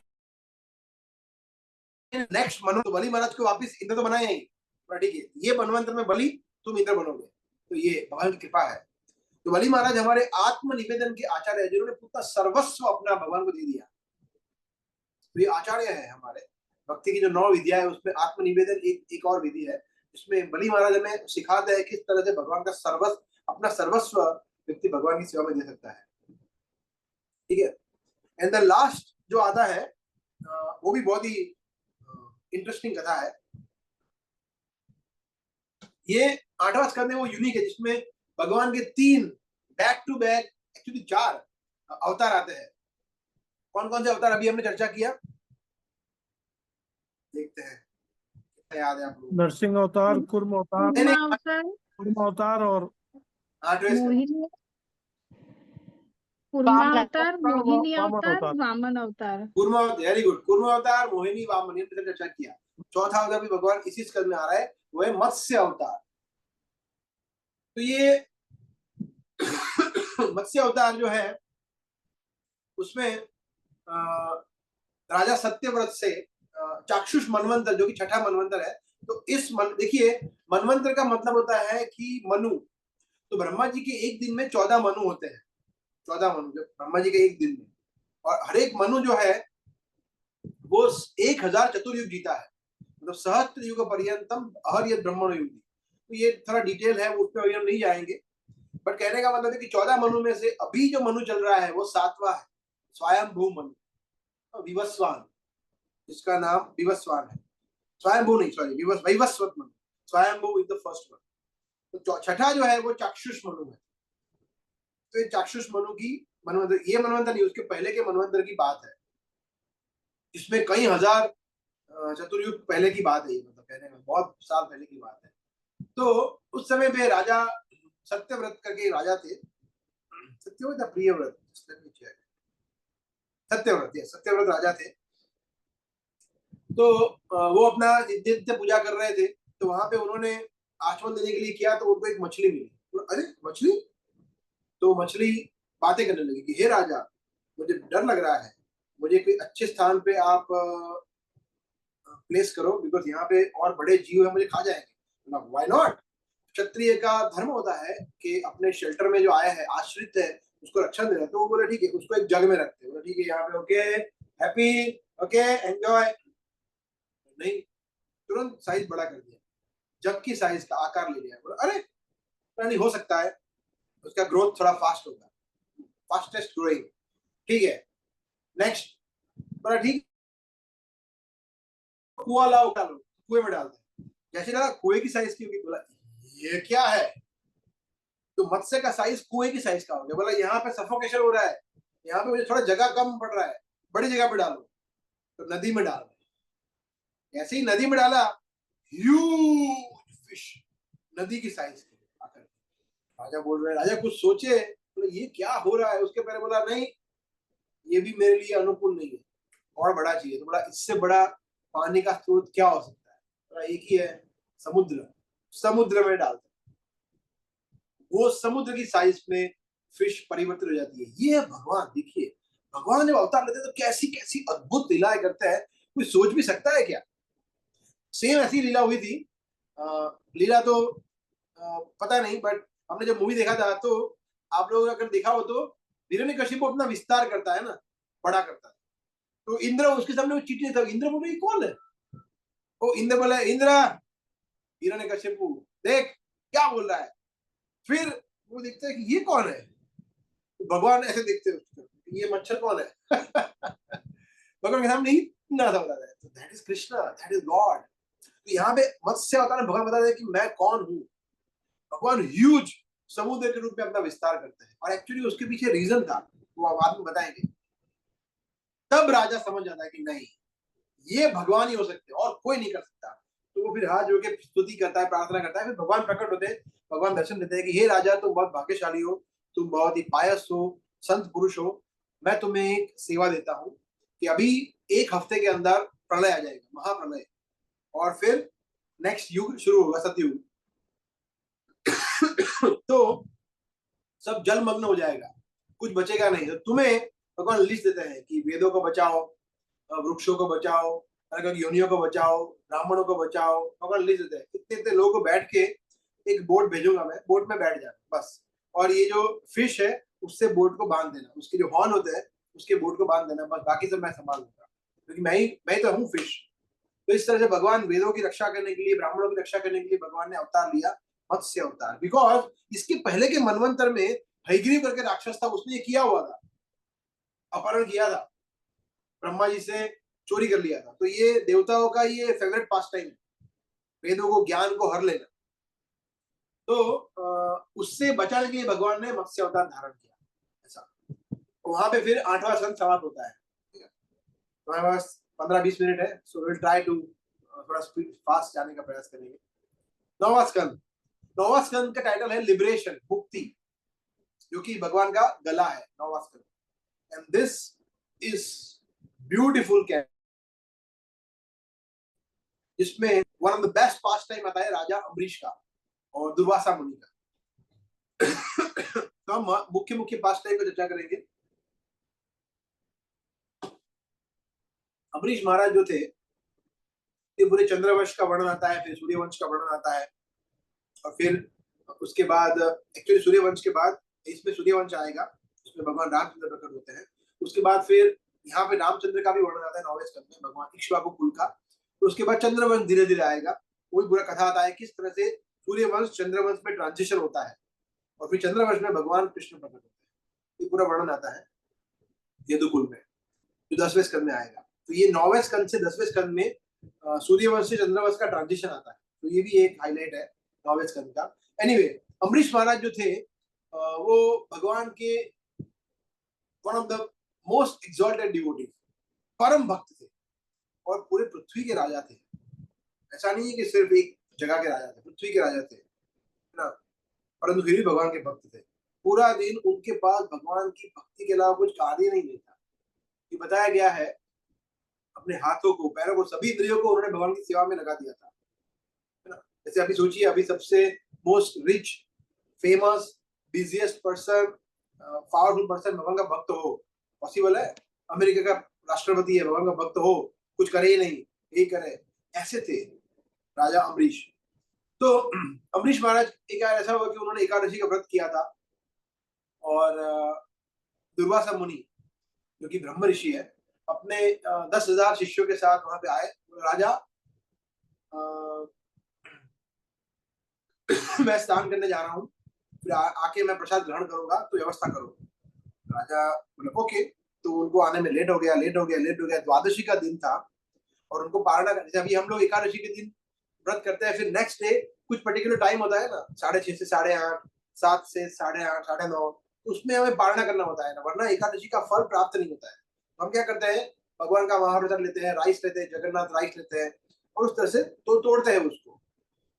परंतु हम तो अगले दिन क्या क्या खाए होते हैं, साबुदाना वड़ा, कुट्टू और सब आलू सब खाए हुए होते हैं, मोरैया, राजीगरा। मगर उस समय पे एकादशी मतलब निर्जला, नथिंग एल्स, ऑल एकादशी निर्जला। तो अम्बरीश महाराज दुविधा में पड़ गए कि मैं एकादशी का व्रत किया है, मैं पारणा नहीं करूंगा तो अपराध हो जाएगा, तो क्या करूं। मगर वो आए भी नहीं, उनको छोड़ के मैं खा भी नहीं सकता।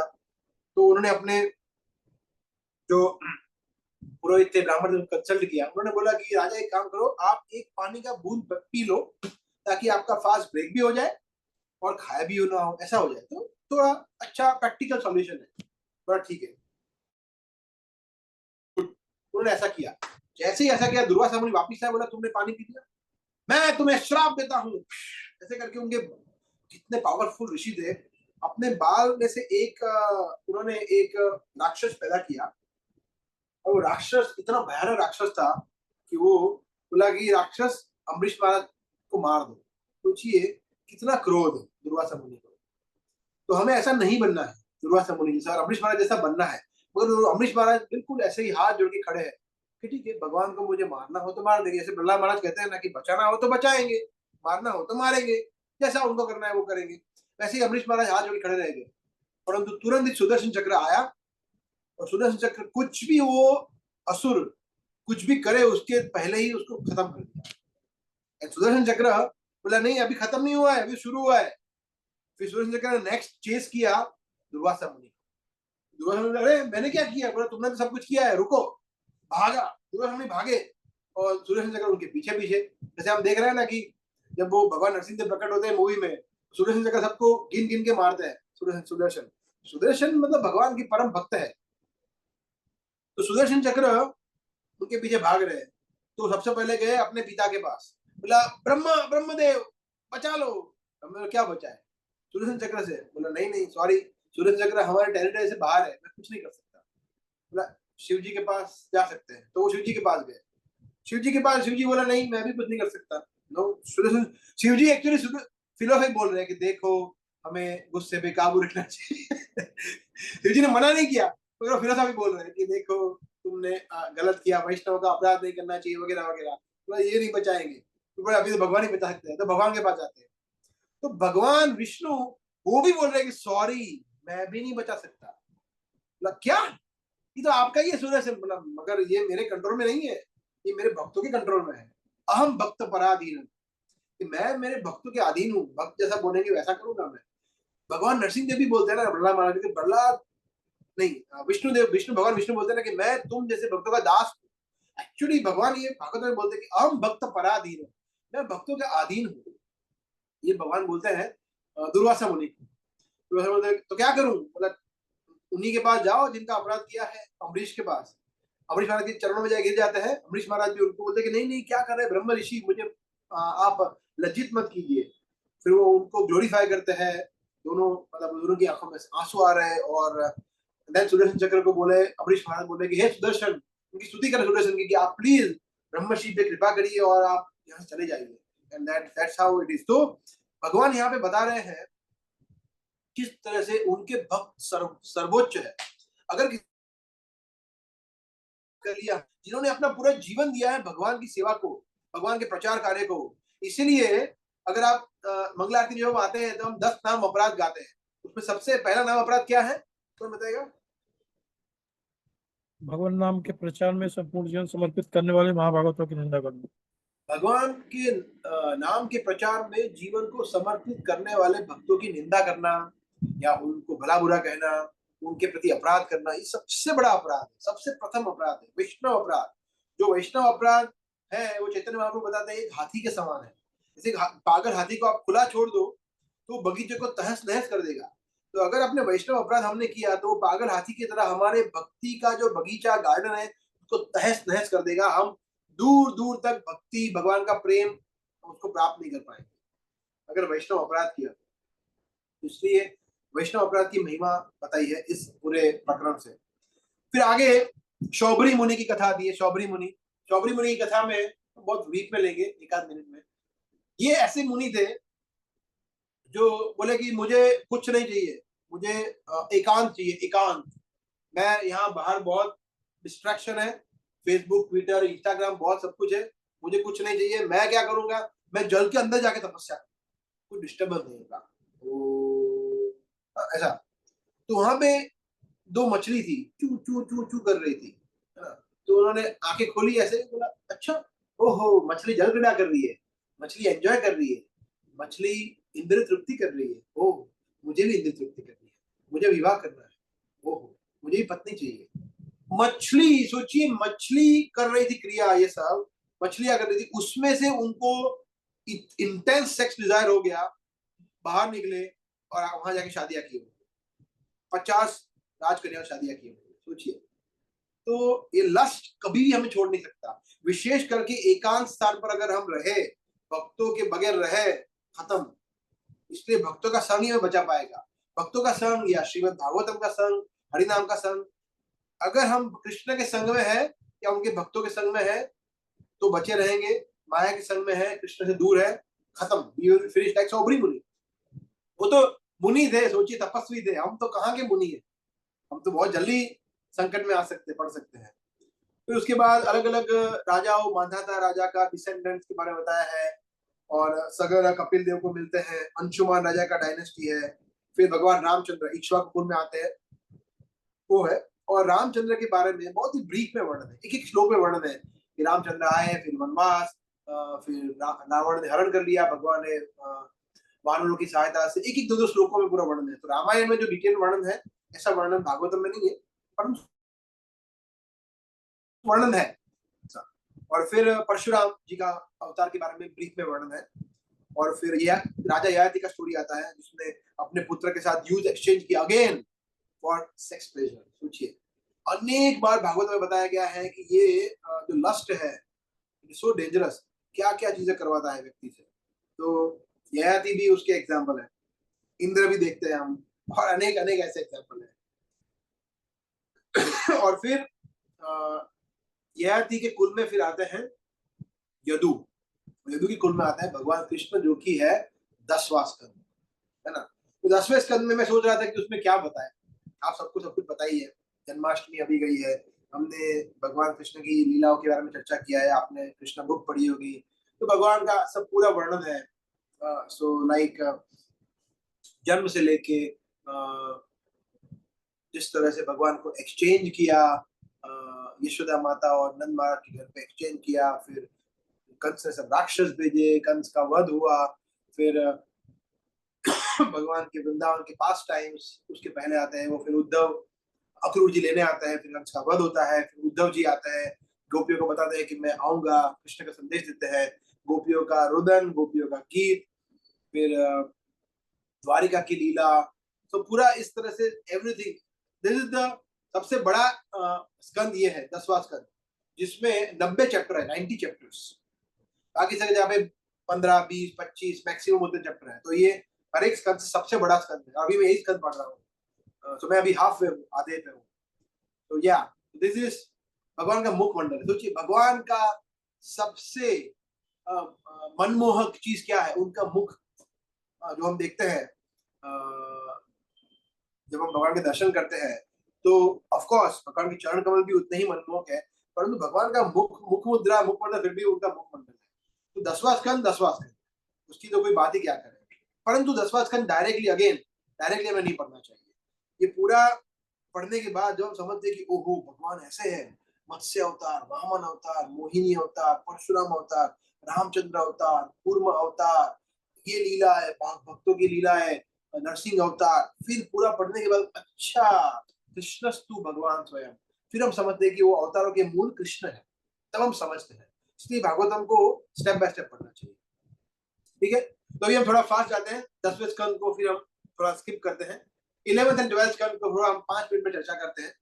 11वें स्कंद में क्या है, जिसको इसका टाइटल है जनरल हिस्ट्री, तो इतिहास के बारे में वर्णन है। तो इसमें जब जो भी चीज मिसिंग है उसको उसमें से ऑलरेडी सब कुछ कवर हो चुका है, मगर उसको उस पर फिट किया है। 11वें स्कंद का हाईलाइट है भगवान कृष्ण और उद्धव जी का वार्तालाप, जिसको उद्धव गीता भी कहा गया है। तो उद्धव गीता आता है, आप लोगों ने शायद अगर सुना हो उद्धव गीता, तो उद्धव गीता है, एक अर्जुन गीता और एक उद्धव गीता। उद्धव गीता है भागवतम का 11वां स्कंद। तो यहाँ पे पहले नव योगेंद्र और राजा नीमी का मिलन आता है। नव योगेंद्र कौन थे, तो 5वें स्कंद में हमने देखा था, राजा ऋषभदेव, उनके पुत्र 100 पुत्र को उन्होंने उपदेश दिया, उसमें से सबसे बड़े थे भरत महाराज, और फिर जड़ भरत हुए वो हिरण के मोह में आके। तो बाकी के जो 9 थे, 10 पहले 10 थे, उसमें से बाकी के जो 9 थे वो थे नव योगेंद्र कहलाए। तो नव योगेंद्र का कथा आता है थोड़ा, जो वसुदेव जी को नारद मुनि कथा कहते हैं पूरा, नव योगेंद्र के बारे में, राजा ऋषभदेव के बारे में। फिर कृष्ण और जो कि 11वें स्कंद में आता है उद्धव गीता। और फिर लास्ट में आता है किस तरह से भगवान अप्रकट होते हैं, यदुवंश अप्रकट। एक्चुअली भगवान अप्रकट होते हैं, ऐसा नहीं है कि बारदीन ने 3 बार मर गए या फिर यदु एक दूसरे झगड़ के मर गए, ऐसा कुछ नहीं है। ये सब फिल्मों में बताया गया है, टीवी में बताया गया है कि इसने श्राप दे दिया, कि इसने गांधारी ने श्राप दिया, ये ऐसा कुछ नहीं है। रीजन क्या है? रियल रीजन भागवत में बताया गया है कि ब्रह्मा जी, शिव जी, देवी देवता सब भगवान को प्रार्थना करते हैं कि भगवान अभी आपका कार्य समाप्त हो गया है, प्लीज प्लीज आप अपने धाम में वापस आ जाइए, हम आपको आपके दर्शन करने के लिए, आपसे प्रार्थना करने के लिए हम we really miss you a lot, please आप वापस आ जाइए। तो प्रार्थना करते हैं कि आपका कार्य समाप्त हो गया है, तो प्लीज भगवान आप अपने पुनः दान लौट आइए। भगवान लीला समाप्त करता है, बिकॉज भगवान का कार्य समाप्त हो गया। और जब तक भगवान है, कलयुग कैसे आएगा? भगवान को अप्रकट होना ही था अपने सभी विस्तार के साथ, यदुवंश के साथ, इसलिए भगवान अप्रकट हो गए। तो ऐसा कुछ नहीं है कि श्राप दे दिया। भगवान को कौन श्राप दे सकता है? कृष्ण को कौन कुछ कर सकता है? ऐसा। ठीक है। और फिर 12वां स्कंद जो है, जो कि लास्ट कैंटो है, सबसे छोटा है वो जो है कलयुग के लक्षण, डिटोरेशन ऑफ एज ऑफ, मतलब कलयुग के बारे में बोला है, जो भगवान का सर है।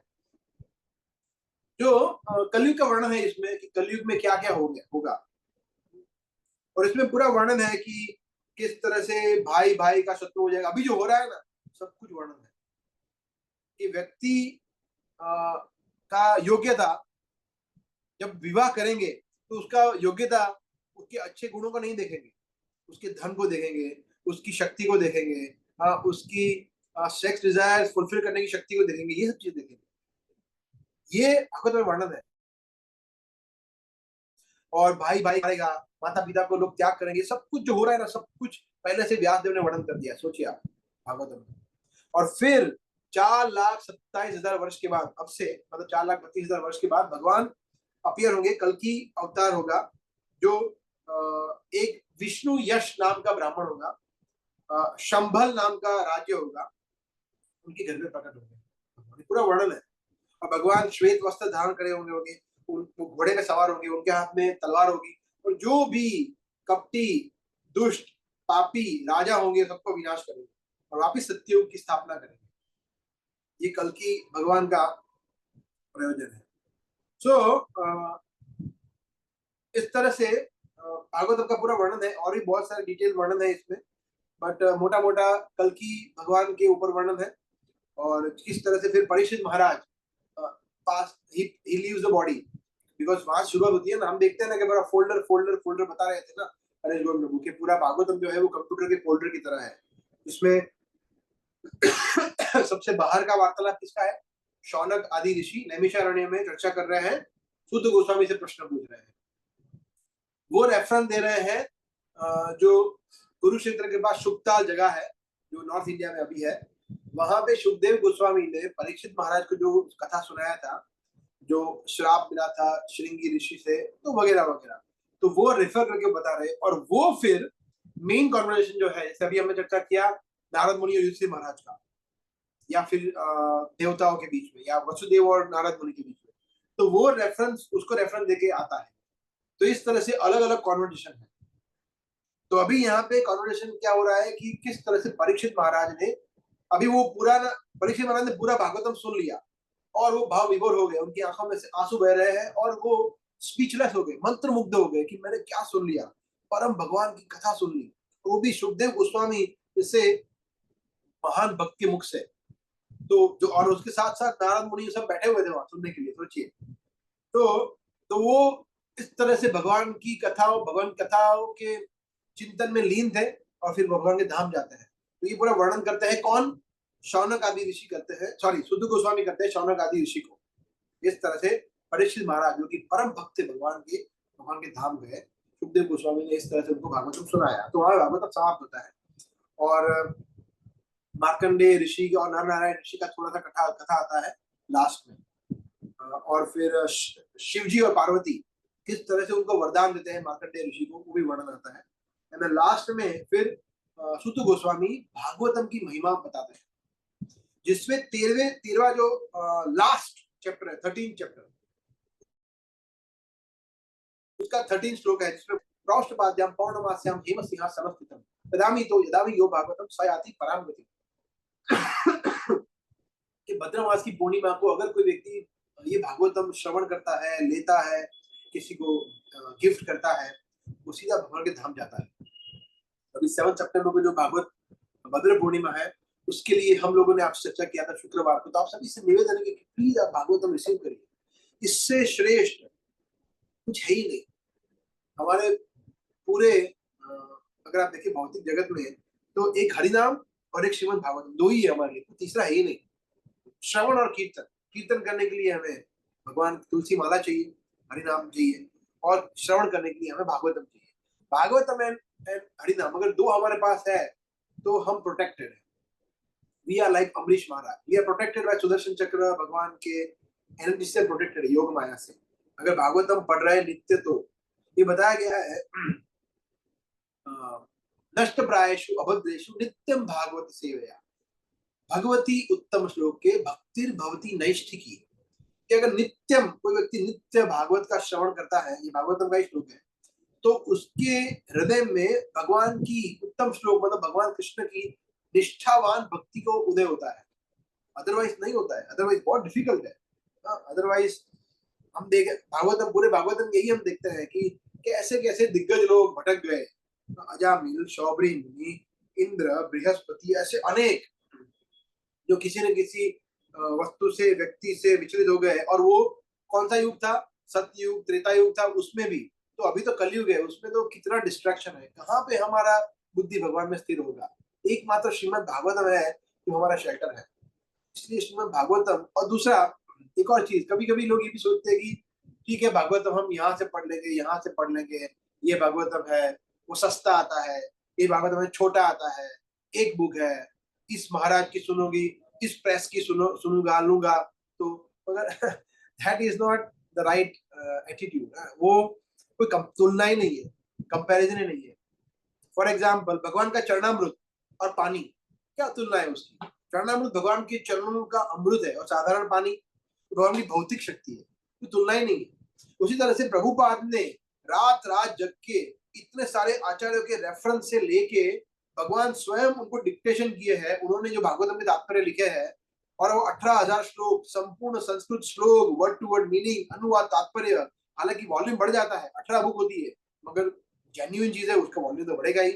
तो वो उसकी तुलना छोटी 1-2 बुक से, 1000-2000 पेज से हम क्या कर पाएंगे, जिसमें वो भी ऐसा नहीं है भगवान की कथा ही है, परंतु प्रभुपाद का श्रीमद् भागवतम, वो श्रीमद् भागवतम को पढ़ के, वो श्रीमद् भागवतम को लेके जब वो गए यूएस, तो इतना बड़ा विशाल इस्कॉन मूवमेंट शुरू हुआ बिकॉज ऑफ भागवतम। तो ये भागवतम विशेष है, that's why we have to understand. ठीक है, तो अभी हम लोग काफी सारे हाउस प्रोग्राम कर रहे हैं। आप लोगों को जान की खुशी होगी कि करीब हमारे 10 हाउस प्रोग्राम ऑलरेडी बुक हो चुके हैं ऑलरेडी, उसको सिर्फ हमें एलोकेट करना है। So but we can do more, don't worry. हम आप सभी घर पे आ सकते हैं, और अगर आपको घर पे प्रोग्राम नहीं रखना है, सिर्फ भागवतम रिसीव करिए। हमें कुछ 3-4 भक्त ऐसे भी है जो सिर्फ भागवतम रिसीव कर रहे हैं, दैट इज आल्सो गुड, है ना। जरूरी नहीं है कि हम हाउस प्रोग्राम करें और भागवतम को इंस्टॉल करें, वो भी कर सकते हैं, परंतु अगर आपको सिर्फ रिसीव करना है तो वो भी करिए। डोंट लुक एट आपसे हाथ में, आप सिर्फ धन के बारे में मत सोचिए कि 8,000 रुपए का भागवतम आएगा, या फिर वॉल्यूम की इतना बड़ा बुक कब पढ़ेंगे, वो सब मत सोचिए। Let Krishna take care of all this thing. आप सिर्फ आंख बंद करके भागवतम को रिसीव करिए, अच्छी चीज है, आपके घर का वातावरण और अच्छा पवित्र होगा, उससे कोई नुकसान नहीं होगा। भागवतम को रिसीव करिए, देखिए आप कभी भी उसको पढ़े, भले 1 साल के बाद पढ़े, भले 1 महीने के बाद पढ़े, या 10 साल के बाद पढ़े, पर Bhagavatam will do it's magic. ठीक है, so actually Harish Govind Prabhu also was supposed to be here, but unfortunately वो कहीं फंस गए हैं उनकी सेवा में, तो इसलिए वो आ नहीं पाए। तो मैं थोड़ा आपको थोड़ा ब्रीफ किया भागवतम के बारे में। तो यस, आई होप कि आप लोगों को इससे थोड़ा प्रेरणा मिला होगा कि जिसके पास भागवतम नहीं है उनको भागवतम रिसीव करना चाहिए। हिंदी, इंग्लिश, गुजराती, बंगाली, मराठी, जो भी लैंग्वेज में चाहिए, सभी लैंग्वेज में उपलब्ध है हमारे पास। तो आपको थोड़ा बोलना पड़ेगा एडवांस में। तो आप मुझे, श्री राम प्रभु है, कृष्ण बलराम प्रभु है, और भी जो आपके वरिष्ठ भक्त है उनको बता सकते हैं। then we can book one Bhagavatam for you। ठीक है, okay, so we can stop here. किसी को कोई प्रश्न, कमेंट पूछना हो या बताना हो तो we can discuss for 5 minutes। Hare Krishna Babu. Yes वो दो क्वेश्चन है। एक तो गजानन का आपने बताया था कि वो फैमिली में इतना बिजी था, एंड टाइम पे बहुत 1,000 साल तक उसका युद्ध हुआ था। उसके बाद भगवान के एक कमल फूल पुष्प भगवान को अर्पित किया, तब जाके भगवान ने बचाया। तो वो पिछले जन्म में का उसका वर्णन किया है यस भागवत में? आगे आता है, दोनों का वर्णन आता है। क्रोकोडाइल एक गंधर्व था और गजेंद्र का भी वर्णन आता है, तो पूरा वर्णन आता है। उसका डिटेल में चर्चा नहीं करेंगे हम, because so many things are there Bhagavatam, but हम कभी 1-to-1 में आपको भेज दूंगा और पूरा वर्णन आता है। इसके बाद तुरंत आता है भागवतम का लास्ट, क्योंकि वो तुरंत उसके बाद क्वेश्चन करते हैं परीक्षित महाराज सुखदेव गोस्वामी का, तो उसके बाद तुरंत उसका वर्णन आता है। ओके। अब वो एक और क्वेश्चन है, जैसे आपने बताया कि भगवान जब आप है ना, आप भागवतम पढ़ना, चौथा चौथा अध्याय 8.4 Gajendra returns to spiritual world. Gajendra वापस जाते हैं अध्ययन जगत, उसमें पूरा वर्णन है। Okay okay, thank you. 8.4 okay. और वो आपने उसका बताया कि भगवान अप्रकट, और जब देवी देवता प्रार्थना करते तभी जाके अप्रकट होते हैं। तो यहाँ से जब वो भी क्या है, सुना है कि यहाँ से जब अप्रकट होते हैं तभी भगवान के पैर में एक तीर मारता है कोई, तभी जाके भगवान यहाँ से अप्रकट, ऐसा कुछ वर्णन आता है इस भागवत में कि भगवान के पैर पे कोई तीर मारता है ऐसा? यस यस यस, तो ये मतलब भगवान एक लीला करता है। जैसे हम पहले भी बता चुके हैं बहुत बार कि तीर लगने से कोई व्यक्ति कोई किसी की मृत्यु नहीं होती, बट भगवान को ये सब लीला करनी थी। That's why it is, yes, so it is bona fide, ऐसे ही वर्णन है। Okay okay, thank you. Thank you. Hare Krishna. Hare Krishna Prabhu. Yes Prabhu. Prabhu, Sukh Goswami के बारे में भागवतम में कहीं पे और कुछ, या कहीं पे उनके बारे में कुछ और जानकारी? सुत गोस्वामी, सुध गोस्वामी, सुत गोस्वामी के बारे में वर्णन है पहले इस स्कंद में है, जब नैमिषारण्य में सभी ऋषि मुनि एकत्र होते हैं और सुत गोस्वामी को जो प्रश्न पूछते हैं, और सुत गोस्वामी का थोड़ा बैकग्राउंड भी उसमें दिया गया है। तो या पर अभी वो किसके पुत्र थे, कौन उनका वंश था, वो मुझे अभी बाय हार्ट याद नहीं है अभी। बट मैं रोमर्शन, हाँ? रोमर्शन के पुत्र, रोमर्शन। रोमर्शन, yeah. So, but it is there, description is there. Okay, thank you.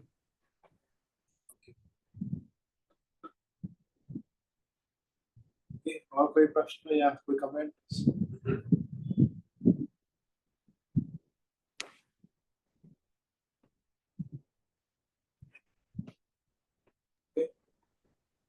Hare Krishna. वो एक लास्ट क्वेश्चन है। वो भगवान के 10 के 10 अवतार इंडिया भारत भूमि में ही प्रकट हुए भगवान, 10 के 10 अवतार? सो बेसिकली ये बहुत लोग पूछते हैं प्रश्न कि भगवान को ऐसा क्या है कि सब भारत में आना था, कभी भगवान ऑस्ट्रेलिया में नहीं गए, न्यूजीलैंड में नहीं गए, या अमेरिका में नहीं गए, यूरोप में नहीं गए, या तो भगवान इसलिए ये भूमि इतनी पवित्र है। भगवान कॉन्सेंट्रेटेड एक जगह पे जब प्रकट हुए, अपने गोलोक धाम को प्रकट किया, वृंदावन धाम को प्रकट किया, एक पर्टिकुलर पृथ्वी का एक टुकड़ा जहाँ पे ये सब कुछ लीला की, सो कॉन्सेंट्रेटेड। और बिकॉज अल्टीमेटली भरत महाराज प्रकट हुए यहाँ पे, जो कि भगवान के पुत्र थे, ज्येष्ठ पुत्र, भगवान ऋषभ देव के पुत्र थे भरत महाराज। बिकॉज वो प्रकट हुए तो पूरे इसको भारतवर्ष कहा गया, और इससे पूरी पृथ्वी को। और ऐसा नहीं था कि अमेरिका और वो सब, जो नव योगेंद्र थे, जो कि भरत महाराज के छोटे भाई थे, नव योगेंद्र, वो पूरे 9 आइलैंड, 9 द्वीप जो थे, जिसमें हमारे 7 कॉन्टिनेंट्स विभाजित होते हैं, जो हमारे 7 स्कंद है, उस सबको वो क्या बोलते हैं उनको, वो शासन करते थे, वहां पे राज्य करते थे। तो सभी को, वो सभी जो वहां विस्तरित थे। तो ये जो अमेरिका का खोज इसने किया, इसने, तो ये सब पहले से ही थे ही, ऐसा नहीं किसी का किसने खोज किया। परंतु भगवान जब प्रकट होते हैं तो भगवान एक, इसीलिए भारत भूमि का महत्व बहुत ज्यादा है। तो सभी देवतागण भी ये प्रार्थना करते हैं कि हम ये भूमि पे प्रकट हो जहाँ पे भगवान, सोचिए द्वारिका, मतलब भगवान यहाँ पे भगवान 100 साल रहे। वो इधर अभी हम जाने वाले हैं 1 महीने के बाद, और वो इधर यहाँ से सिर्फ 500-400 किलोमीटर दूर है। तो यहाँ पे भगवान प्रकट हुए, तो भगवान इतना सारा भगवान ने टाइम स्पेंड किया, लीला किया। तो इस तरह से हमें देखना चाहिए कि हम कितने भाग्यशाली है कि हमारा जन्म भारत में हुआ है। एक्चुअली अगर आप इस्कॉन सेंटर में जाए भारत से बाहर, चाहे अफ्रीका हो, यूरोप हो, अमेरिका हो, तो वहां पे जैसे ही वो लोग आपको देखते हैं कि वो इंडियन, तो वो बोलते कि ओहो ये भगवान की भारत भूमि से आया है। मतलब हमें तो वो मतलब बोलते कि ये कोई मतलब स्वर्ग लोक से आया हो ऐसा लगता है, बिकॉज उनको भारत भूमि की वैल्यू है, परंतु हमें नहीं है। उनको पता है कि ये ओहो ये वृंदावन धाम से, यूपी से, हाँ यूपी से हो, यूपी में तो भगवान का धाम है, अयोध्या है, वृंदावन है, क्या बात है, आप यूपी से। और हमें यूपी वाला बोला हाँ यूपी ठीक है, उसमें क्या है। इसलिए भारत भूमि बहुत विशेष है।